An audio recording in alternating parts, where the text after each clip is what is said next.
brand X, brand Y, brand Z. Not one sticks. Watch it again in slow motion.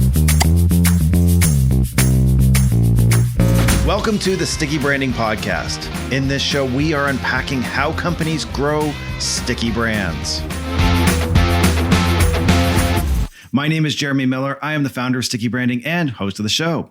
Today, I have invited Sarah Young, my colleague and strategy coach at Sticky Branding, to come back and bang it out with me on a really key topic that we believe is so critical to the idea of building your brand from the inside out, and that is empowerment. And it's actually baked in to the values of our business, which is empowerment equals performance. So Sarah, welcome back to the show. Thanks so much, Jeremy. Excited to be here. So we, as I said at the start, this is something that we believe in deeply. It's actually, if I go even a step further, it's the core principle of Brand New Name, my second book, which is how do you unlock the creative genius of your employees to name anything, whether it's a product, a service, an idea, a campaign, you name it. And I believe that in every organization, there is immense creative talent, and oftentimes it's just simply going untapped. But this is something that I think you're as connected to. So let me just start out with a broad question. From your perspective, what does it really mean to empower your people? Love this question. So I think it's so important when you hire people that you hire the right person. That's number one for starting with empowerment. But empowerment to me means letting go of the control and top-down approach and becoming equals, talking, sharing, trusting, and kind of building that relationship with your employees so they have the purpose, they know what they need to do, they have accountability, and you reward them through advancing, responsibility, those type of things, but really looking at them as not just a worker, but somebody that you want to grow your skills and grow the business with. But what does that mean? So I get that from the soft tissue side of things. What I mean by that is just connect with people, knowing them as people, having that kind of a relationship. But what does this actually mean from a performance perspective, both for all three levels, the leader, the company, and the individual, the employee? I think empowerment is a two-way street. So Jer, you and I talk about this all the time. If you want to be empowered, you have to empower. I think as a leader, when you hire someone like myself or someone that's motivated to grow and excited about the company and the purpose, it's really important to kind of tear down those walls, set quarterly goals, have a plan in place, but also check in, hold employees accountable. And then when they do a good job, let them know. I think often things get busy and there's just times of maybe not as much recognition or appreciation, but it goes both ways. You need to appreciate your leader and your leader needs to appreciate you. And I think that if everybody's on the same page as far as strategy and purpose, there's nothing that you can't achieve. I feel like you're pointing these comments directly at me right now, where I simply measure our success based on what was our next success. So it's the old salesman's mentality. You're only as good as your next deal. So cool, pat yourself on the back and now go do it again. But I think that's challenging, that being able to sit and pause and acknowledge the wins. I agree. It's incredibly important, but I also know just from my own leadership style that the horizon is often the thing that shapes everything. Yes. And 100%. If you can't see what's coming, it's extremely hard to empower employees, which is why we talk about it every day, every week. Strategy. You have to have a strategy in place. You have to be checking in. I believe in weekly huddles. I'm pretty sure we're on the same page. We do it with all our clients, but the conversations and keeping everybody on the same page, in the loop, what's going on with the business, what's going to change, where do we want to be in 1 year, 3 year, 5 year, it gives that motivation not only to a leader to trust that things are getting done, but to the employees. If we know what you want and what you need by when, let's go for it. Now, I'm going to date myself, coming in as a Gen Xer in his mid 40s. Empowerment has this ickiness to me, especially when I talk about millennials. And I'll preface this with the perspective that I don't think there is a lesser generation. I think every generation is different simply by the constructs of how they grew up. But empowerment comes with this word entitlement when we look down to younger professionals, that we have the break room with foosball and food and all this other stuff. Or the other side of it is an employee has an expectation of these entitlements that don't necessarily tie back to performance. How do you overcome the entitlement side and the ickiness side of empowerment? So I totally agree. I think empowerment can sometimes come across as cheesy or kind of a catchphrase. I think what's super important to remember is that while bonuses and advancement is really nice and a goal for probably most employees, and things like foosball and massages and all that kind of fun stuff, I think what's really important when you look at empowerment to make it less icky and less pie in the sky is, what would this employee benefit from? So is it leaving a couple hours early? Is it a Friday off in December to do some Christmas shopping? Is it just a bouquet of flowers? Or is it honestly just a pat on the back and saying, I really appreciate you, you've been doing a good job? Oftentimes, bonuses and things that people start to expect become a problem. If an employee expects things from their leader, when you hit a hard time like COVID, it's going to go real bad because that stuff gets depleted. Everybody needs to kind of get on the same page, and leaders really need to look at, how can I invest in this person's skills and strengths with just appreciation goes a long way. I think fancy things are often what people turn to as, oh, this will really make people work harder, but it just makes them kind of expect it, and that kind of hinders things in the future. Now, when I think of what you're talking about here, it gets complex. It actually gets a little bit scary, especially if you've got a large team. When you look at some of Siggy Branding's clients, we have organizations that have grown exponentially quickly. Even in the last year, one of our clients doubled their employee count, went from 45 to 100 employees in 9 months. And in that transition, it almost went from a family culture where the business owner knew each and every person very well, knew their families, and had deep connections. But now at 100 employees, that kind of connection is fractured. It's lost. And while the effort is still made to get to know people, when managers are hiring employees, that ability to have that personalized empowerment and the personalized recognition becomes harder and harder. So I guess what I'm kind of getting at is, are you saying that empowerment only works if it is personalized and individualized? And then how do you do that at scale if that's the case? No, I'm not saying that at all. That's impossible for many organizations. I think what I'm trying to say is, it's important to do your annual review. It's important to get onto the floor with your workers and ask people how their grandma's doing and what are their kids up to. It's important to just make that effort. If people feel just like another number, that loyalty is gone. If you make them feel like you care, they'll stick around. And it doesn't need to be fancy watches and big awards ceremonies and those types of things. If people deserve to be recognized, have donuts one day and get everybody in a room, celebrate birthdays. I don't think it has to be as fancy as people are thinking, but it's just remembering who your team is made of, and then just making that little bit of effort here and there.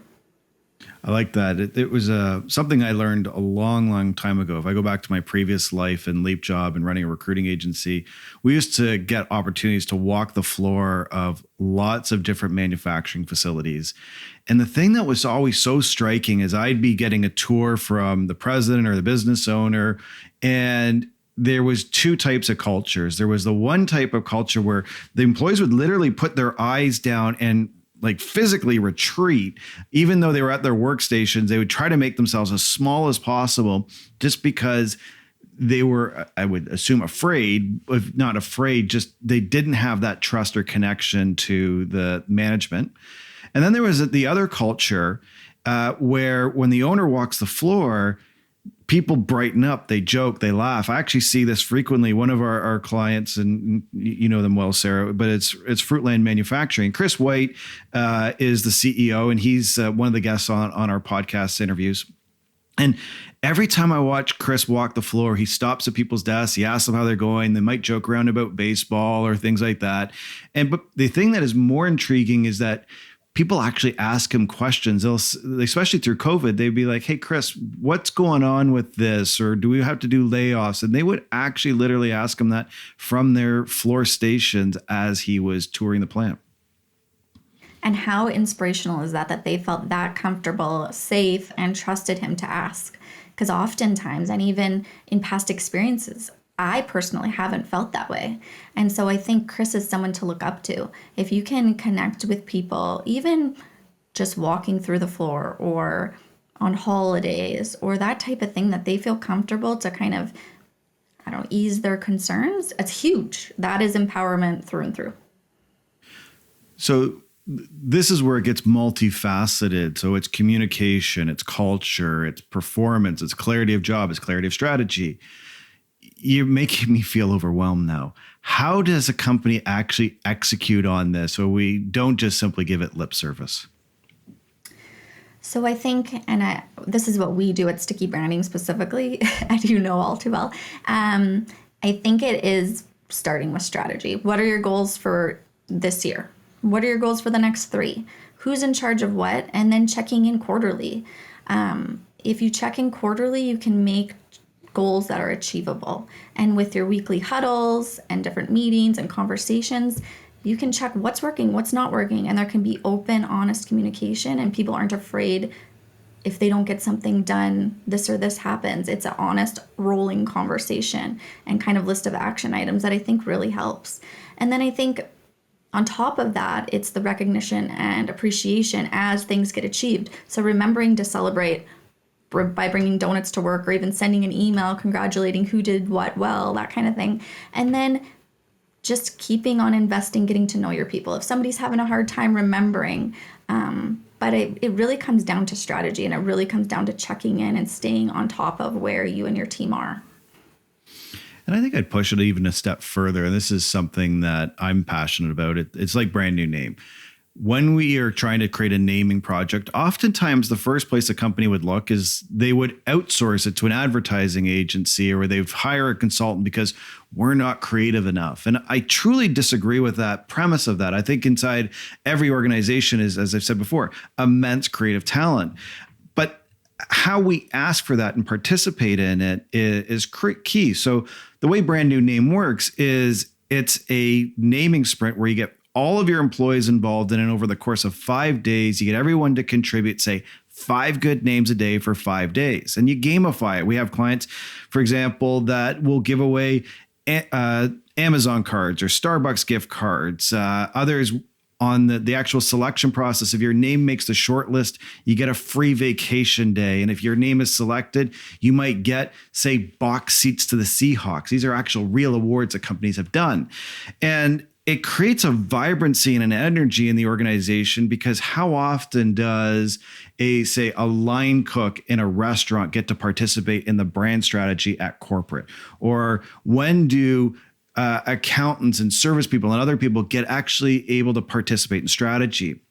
And so the way I start to think about this is not simply on an HR leadership management perspective. We've been taught management principles for decades in terms of being better communicators, giving accolades and principles. But how do we create the opportunities so that people are able to contribute? Because as you said earlier on, I like to say this all the time, empowerment is a two-way street. So unless you create opportunities for people to step up, then the accolades aren't going to create the step up. Yeah, I could not agree more. And I think it all comes back to knowing who you hire, what are their strengths, setting them up for success through, knowing what's going on, having a plan, having a strategy, but also then just letting them figure it out. If someone is given that freedom and that trust, they will figure out the problems, and they will come back with solutions, and things will get done. So let's change gears for a second. One of the obstacles to empowerment is communication. And we see that in a very specific way in the marketing world, where there's this communication gap between leaders and doers. Can you speak to that? Yes. So there's definitely a communication gap. I think this is a very interesting topic too, because I've come from both sides. So I think when people hire marketing, they expect a grand change. They're in a spot where they need to see things happen. And oftentimes when people like me come into an organization, things are in need of a lot of work, and there needs to be strategy and big discussions and kind of an overhaul. And so when it comes to leading and doing, the leader needs to know what they want. They need to have some sort of plan in place and goals. And it's only fair when you're hiring someone or bringing a marketing person into the team. But also as the doer, you have to have the gumption and resilience to let things that maybe are challenged or not taken on right away, to go back and explain and do the research and really put in that extra work to show the leader, this is what we're going to do, this is how we're going to do it, and by XYZ date, if it's not working, this is what we're going to do next. So it's kind of both sides need to be prepared, and both sides need to be given the opportunity to be vocal and have a voice and have that communication amongst them that's very transparent and open. Otherwise, it ends up in disappointment oftentimes, unfortunately. And I think the underlying root of this is it's actually, imagine you're speaking two different languages. And part of the translation issue is that leaders versus doers, or leaders versus marketers, are looking at things through two horizons that really conflict with each other. A business owner or a vice president or president will be looking out, say, 3 to 5 years in advance and talking about the things that they want to do and what the brand should be like and how are they going to be running the products and services and what they need campaigns to look like. And then the marketer's looking at this through the lens of, say, the next 90 days. The thing that I find so interesting about marketing is it's actually one of the least creative industries in the entire world. People think of marketing as big ideas and creativity and design and all that stuff. At the end of the day, most marketers look like project managers. They are similar to engineers and accountants and others in that their job is to get the work done.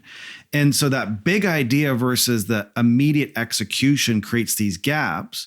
And the way I often hear it talking with business owners, and I feel this the same, is you've got an idea, you want to run after something, you want to chase it, and all you hear from your marketing team is no. It's so freaking frustrating because all they're saying to you is, we can't do that. And you want to throttle them. And this empowerment thing becomes a credibility gap for me, in that the more times you hear no, the more times you hear I can't execute this, the more times you can lose faith in the capacity of people to do more than they actually could. I think that's fair. I think it's different views. So I completely agree that you hear no, and you probably hear no from me all the time. Jer, we need to slow down. We can't be doing this right now. We need to focus on this. We need to 100%, because as the doer, if you're not getting stuff done, you're also going to be in a world of hurt when the idea person is like, why didn't this get done? So it's kind of a fine balance, but I also think that no is not necessarily no, it's not right now. And so that's where the communication kind of needs to be bridged. It's never, no, this can't happen. It's, how do we get through this quarter? Where do we want to put this into the plan? What's the priority? How does it fit? How can we work together to make this happen if it can't happen this week? We don't want to lose the ideas, because as marketers, ideas are everything. If we don't have them, we're kind of dead in the water. But how do leaders and marketers work together to kind of find that balance of, this is an awesome idea, but right now the plate is full. Can we do it in Q2? Does it fit later on this year? And what does that look like? Do we need more help? Is it something your marketer can take on? Is it the leader's going to take? It's kind of those open conversations. It all comes back to communication, and it all comes back to, instead of shutting down when you hear no, it's not right now, but when. I think that's a brilliant place for us to end. As a last step on this, if anyone is interested in where to start, the place I would recommend is actually with Sarah's ebook, Empowerment Equals Performance. We'll put a link up in the show notes, but if you go to stickybranding.com, it's in the free guide section.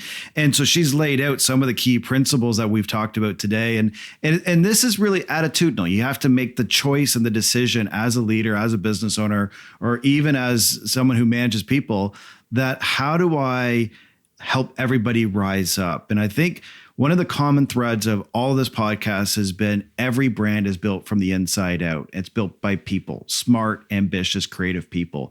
But it's incumbent on us to harness that talent, to harness that power, that we don't live in a society and a culture that is top down. We need to figure out ways to live in the complexity and unlock that talent. And so starting with a culture of empowerment, I believe, is really one of the critical decisions that you need to make to grow your brand. So with that in mind, Sarah, thank you so much for participating in today's show. It's always fun to have these chats. And everybody else, thanks for tuning into the Sticky Branding Podcast. Be sure to subscribe to us wherever you get your favorite podcasts. These are all available as videos up on YouTube. Be sure to again, like, share, and follow us. And then visit us at stickybranding.com for more ideas, best practices, and services on how to grow your business into a sticky brand.